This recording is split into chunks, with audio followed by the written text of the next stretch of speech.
There are three key things needed to have a rainbow: the sun, rain, and you.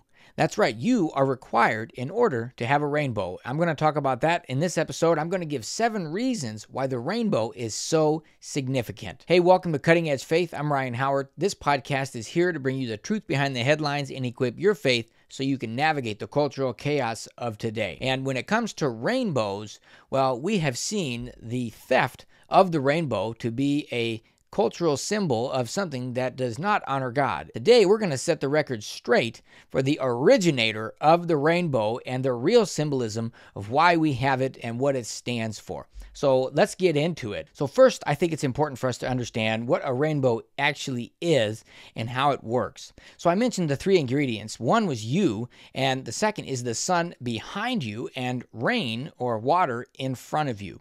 And if you remember from science class, the idea of refraction, which is where the sunlight, white light, comes into a glass prism, and then comes out on the other side with these 7 separated colors, and you can see them on the wall.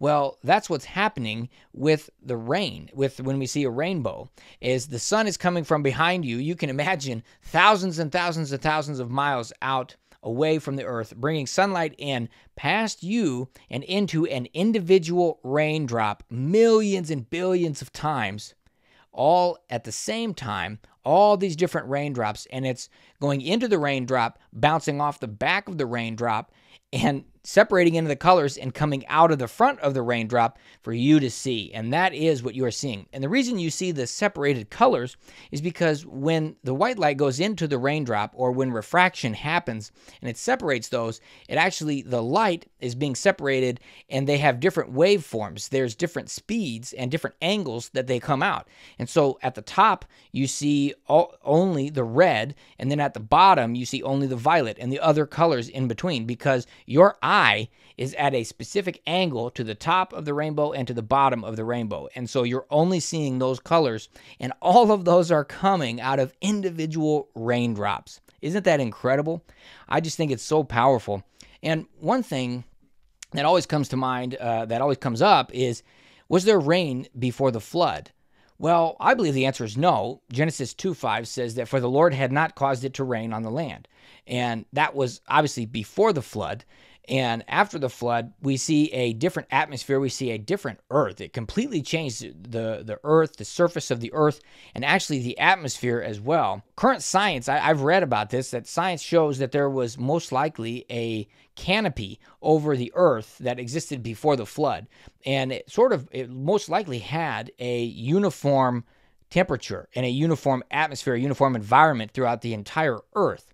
And so you wouldn't have had these low pressure and high pressure regions, which are what causes storms. And so the unstable atmosphere is what causes a storm. And so you had a completely stable atmosphere before the flood. And so that can explain why there wouldn't have been any rain. And that brings to the second point, which is that any rainbow you see is unique to you. Now, I mentioned that you will see individual raindrops at a specific angle where you are at. And actually, the person next to you will see the rainbow in different raindrops because they're at a slightly different angle. You can never be at the exact same angle as someone else standing next to you. Now, of course, if you watch it through a phone or through a camera, well, everybody looking at that camera is seeing through the camera at the same angle, but you cannot actually stand next to somebody and see the same rainbow. I think that is just so powerful. And it brings me to some other fun facts about the rainbow.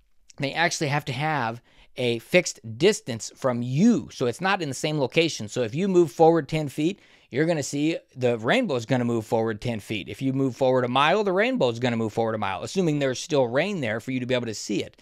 So it's actually a fixed distance, because you can imagine if you're looking at the corner of the ceiling in the room you're in, you're at a specific angle. And if you go closer to that corner, the angle is going to be different. And so you can imagine if that corner was moving with you, the angle would stay the same. And that is exactly why the rainbow moves with you. Another point is that you will always be at the center of the rainbow. Actually, a rainbow forms in a full circle, and you only see half of it because of the horizon that gets in the way. If you're up high enough in the air, you could actually see the full circle of the rainbow. And again, you would not see the same rainbow as anybody else because you would be looking at different raindrops and you would be seeing it at a different angle. And so it's just so incredible to know this, because I mean, the rainbow, God put it there for a reason.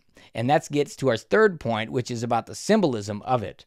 Now, the rainbow comes as a symbol of hope, and it comes in the context of a storm and judgment. It's assurance of God's mercy when he promised to never wipe out humanity again with a flood. It was a sign of his sovereignty over creation, and he is sovereign.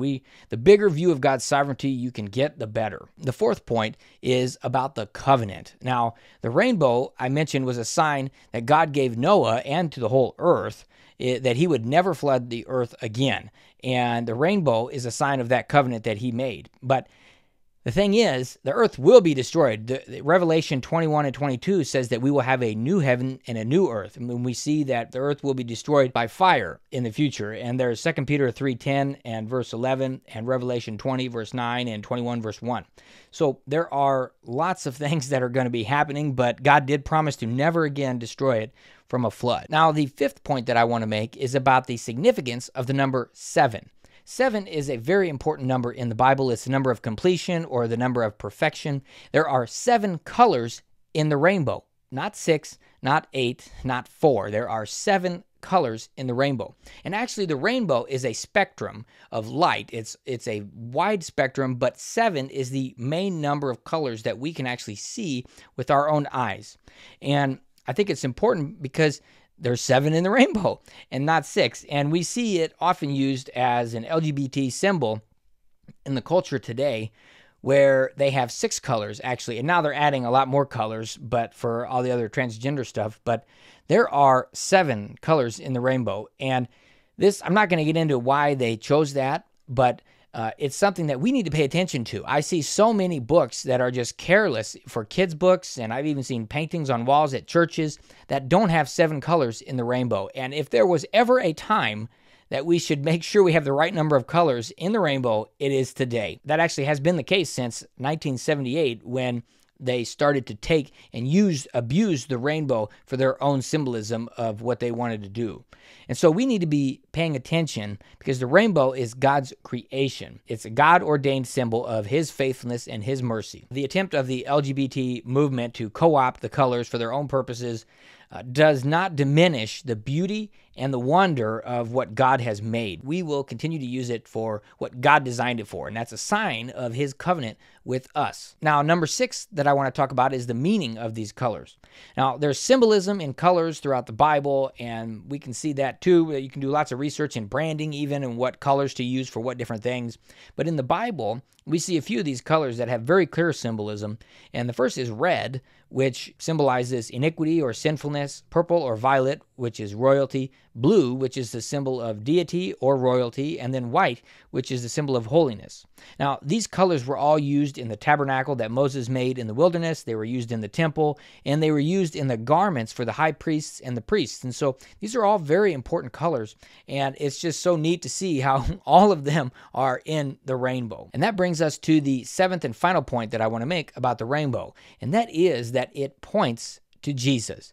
That's right, it points to Jesus. Just like God rescued Noah and his family from the flood, God has a plan to rescue you. He has a plan. He sent his son, Jesus, to die so that we could be rescued. And you see, this is a symbol of what God did for us on the cross. Actually, the word bow or rainbow from the Hebrew in this text in Genesis chapter 9 is from the Hebrew word kashit, which actually means a bow, as in a bow and arrow. And if you think about which direction the rainbow is pointing, it's pointing up towards heaven.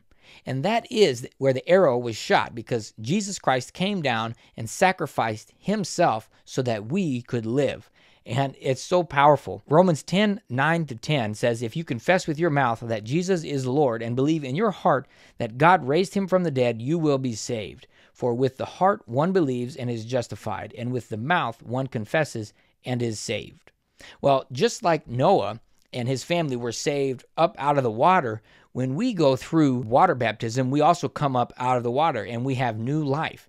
And that's what Jesus Christ does for us. He makes us a new creation. We are reminded of this covenant every time we see a rainbow. And what's so beautiful about it is it's an individual thing.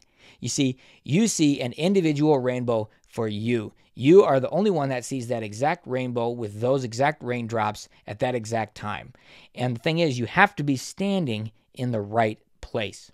And just like you need to be in the right position to see the rainbow for you to benefit from the covenant with Jesus, you also need to be standing in the right position. We need to be standing under the payment that Jesus Christ did for us on the cross. And there you have it, 7 important reasons that make the rainbow so significant. Which one stuck out most to you? Leave a comment below and make sure you like and subscribe. Thank you so much for joining. God bless, and we'll see you in the next episode.